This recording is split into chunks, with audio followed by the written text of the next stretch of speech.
Kinabukasan, oras na para sa semi-final match nila. Si Mabel ay may hawak na napakalaking palako sa round na ito, na sinasabing tapos na siyang magpanggap na bayani.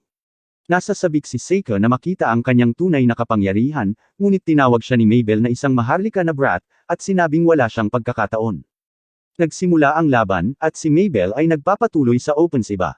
Kinahampas niya ang mga durog na bato, inatake si Seika, ngunit iniiwasan ito ni Seika, salamat sa kanyang talisman. Humanga si Seika sa kanyang bilis, iniisip na gumamit siya ng gravity magic para gumaan ang kanyang palako. Pinasabugan niya siya ng ilang mga bato, ngunit umiiwas siya. Naghagis siya ng mga dagger na may kasamang gravity magic, ngunit madaling hinaranggan ito ni Seika. Nag-counterattack siya gamit ang kanyang vines, ngunit nakalaya si Mabel. Gayunpaman, ang kanyang palako ay nagiging masyadong mabigat, habang binanggit ni Seika na ginawa niya ito ng 1,000 beses na mas mabigat. Muli siyang umaatake gamit ang mga baging, ngunit sa pagkakataong ito ay nilalagyan sila ng mercury, na nagpapalakas sa kanila. Hinawakan niya ang kanyang palako, ngunit sinabi sa kanya ni Mabel na hindi niya ito maaangat. Ngunit gamit ang isa sa kanyang mga talisman, ginagawa niya itong mas magaan, at itinaas ito sa kanya.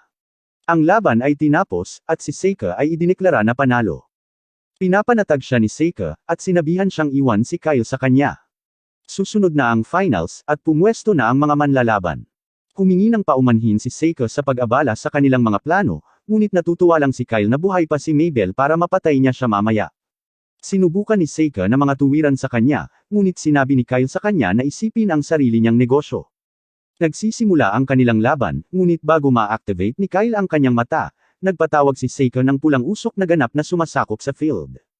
Umaatake si Seika gamit ang kanyang apoy, ngunit wala itong epekto, salamat sa gravity magic ni Kyle. Inilipat ni Seika ang kanyang taktika, ipinatawag ang kanyang mercury vines upang pigilan si Kyle, ngunit nagawa niyang makalaya gamit ang kanyang shadow magic. Si Kyle ay patuloy na lumalapit, ngunit si Seika ay nagpatawag ng isang gate, na naglabas ng isang minotaur.